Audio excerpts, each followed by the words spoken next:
Hey folks, it's been a while since our last episode of Budgetography, so today we've come out to the park to compare some vintage, really budget, Soviet-era lenses. These are 58mm f2s. Let's check them out. Dun, dun, dun, dun, dun.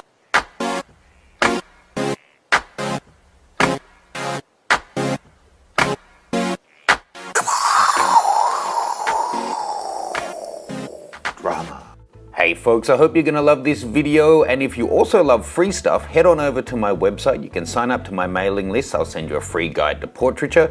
You can also grab my free gear buying guide, instant download on that guy. And if you're feeling generous, you can check out my different downloadable video courses, teach you all different aspects of photography, instant download, and you can learn at home in your own time. Links are in the bio below. Thanks and enjoy. So first off, welcome to Yasmin. This is our first time working together. Thank you for coming out. Thank you for having me, Matt. I warn you now today, I'm gonna need you to stay super still because all of these lenses are manual focus. Now, using them on a mirrorless camera means we can zoom in 100%, which is really gonna help. But to show what they can do, I wanna really make sure I nail the focus.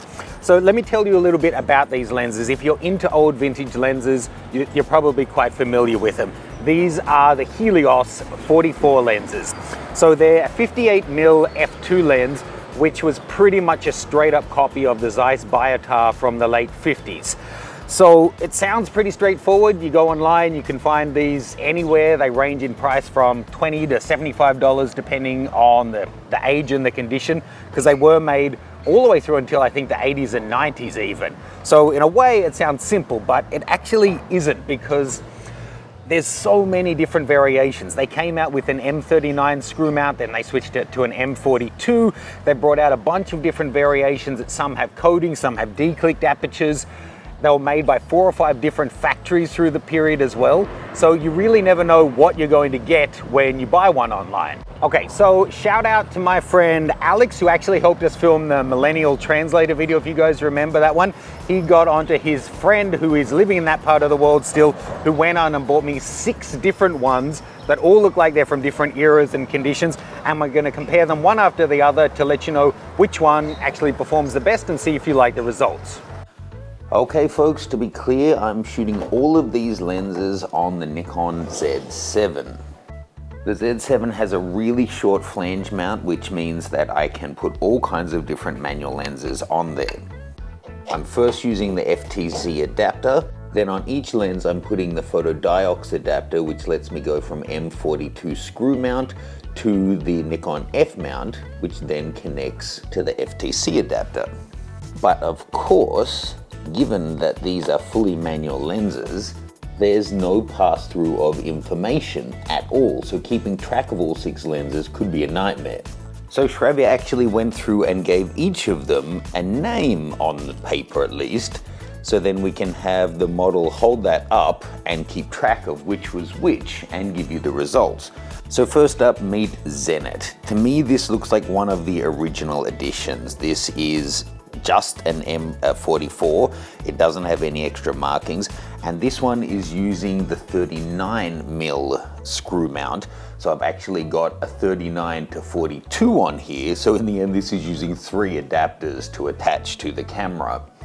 Now this is the most basic one. It's got a declicked aperture, and I expect the coatings on this one are going to be minimal. You can see the flare there already. And now these lenses are kind of known for their swirly out of focus areas. It's maybe not the look you're going for, but that's what these create, and I'm expecting that Zenit is going to give it to us in spades. Next up, meet John. John is a 44M. Now these were actually produced alongside at the same time as the 44 in different factories. This is one of the early 42mm screw threads, and I expect it's going to have similar kind of image quality as Zenit. Next up is my friend Jose. This is a 44M also, but to me it looks newer. It came shipped with a hood, and it's overall in great condition. So it'll be interesting to see how Jose and John compare in terms of image quality. Next up is Jack. I've never met a Jack in real life. I wonder what they're like. This guy is a 44-2, and they're known to be sharper and to have a different color profile. This guy is also declicked, but you have the option of clicking or declicking or limiting the range for the declicked aperture. Pretty cool. And yeah, let's see, that's the only 44-2 in the comparison jack.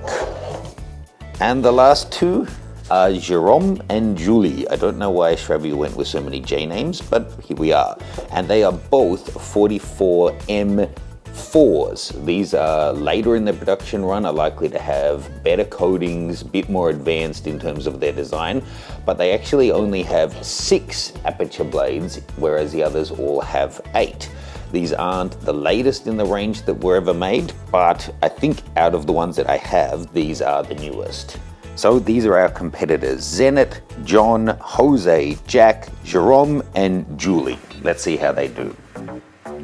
So this was my first time shooting with Yasmin, actually pretty much the first time meeting her. She brought along a couple of different outfits and we only had a couple of hours to shoot. So we just went out and as quickly as we could tested each of the 6 different lenses to try and get an idea of their color, character, bokeh, all of that good stuff. Now, if you search these lenses online, you'll probably find a lot of shooting in front of trees like this because it is these diffuse point lights that tend to give the most interesting results.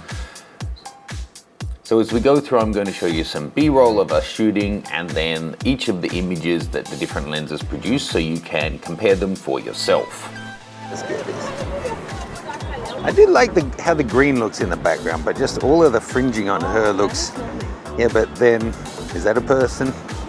You look like a watercolor painting. That's so sweet. That's a compliment? Of course. Okay.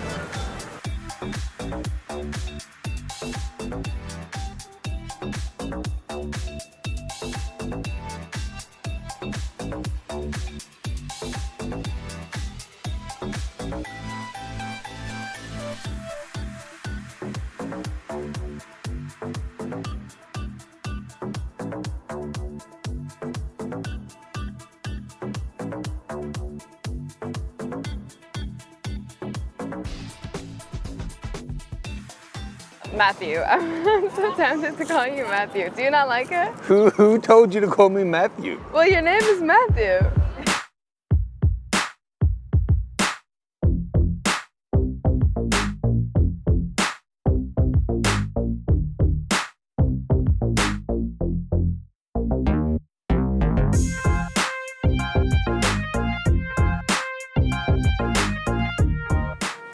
After the greenery, she had a quick change in outfit and we headed to a graffiti wall nearby.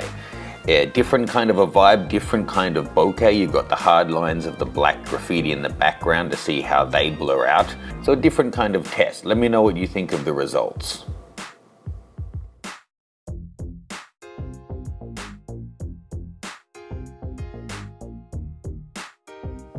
So let me know, folks, do you have any favorites among the lenses emerging? Leave me a timestamp of which were your favorite images that I've shot here. Just a couple of things to note. These are JPEGs straight out of camera, no additional editing done. And the ones that are looking sharp here, it's probably sharp relative to the other ones in the test. None of them are crazy sharp, but I'm actually quite impressed by how Jose is doing so far compared to what I was expecting.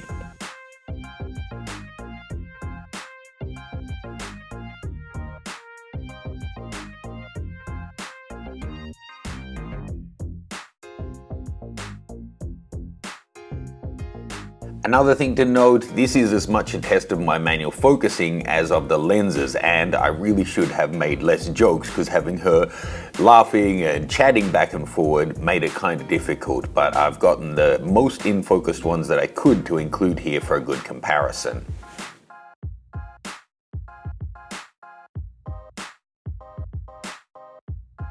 So second last test here in the park, more of this diffuse background to see how it's doing in terms of softening the background, not just giving us the swirl.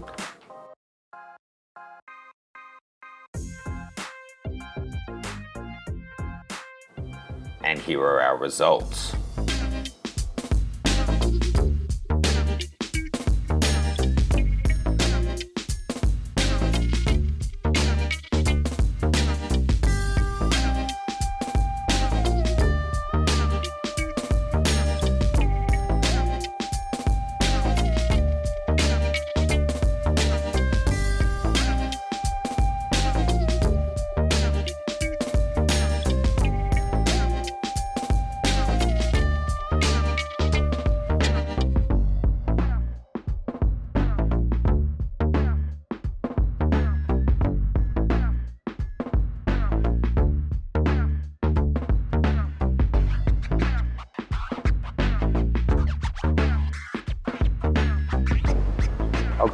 So looking at these lenses, guys, and the kind of results we're getting, there is an obvious variation, and I guess it depends what you're looking to get from the lens.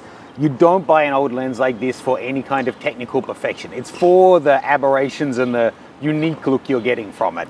It's a $30 lens. It'll give you a much different look than any, $1,000 50mm prime that you can get out there. It's basically that blurring out. So you'll notice in most of the shots we're taking have a dappled light in the background with leaves. That's what these seem to work well on when you have lots of little pinpoints of specular highlights where the direct sun is catching the leaves. The uncoated earlier lenses seem to be giving a more dreamy background, but nothing is sharp, and any kind of flaring, they just lose all contrast. I'll take a couple just to show you how bad it can be.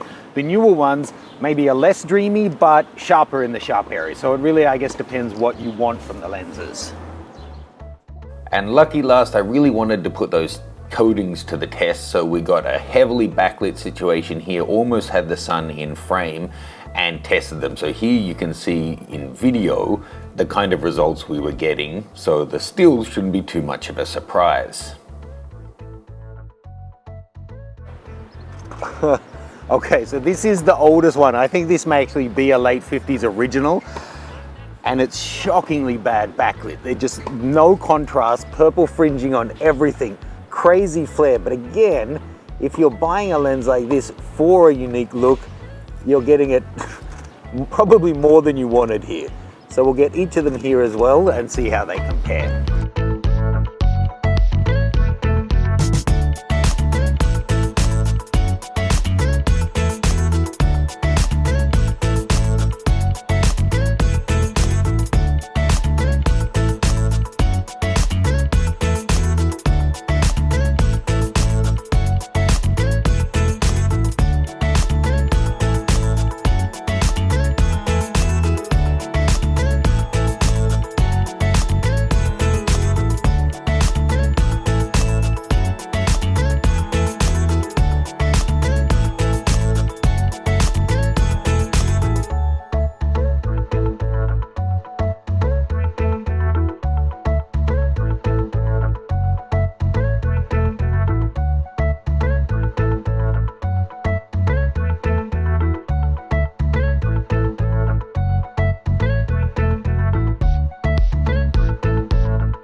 Flares like crazy. What is this, like loud car and motorbike day today?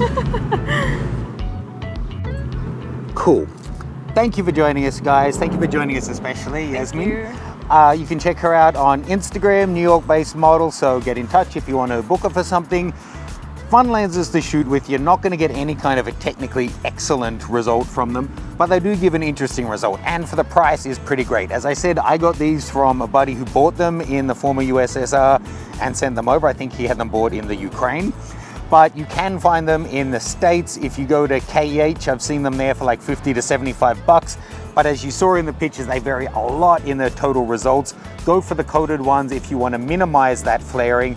If you want to go crazy with it, then get the earlier ones, and they're probably even cheaper as well. Just make sure that the aperture blades are all moving and all the focus mechanism is as well. Old lenses, there's always a risk that things have seized up or they could be full of fungus. KEH give you a 180-day. It's like noisy mode. Is that the same guy? Why don't these people have jobs? Anyway, thanks guys. Let us know what you'd like to see in a future episode of Budgetography, and we'll try and find a no motorcycle zone to film in. Thanks. Ciao. We didn't really need to mic you. All you did was giggle.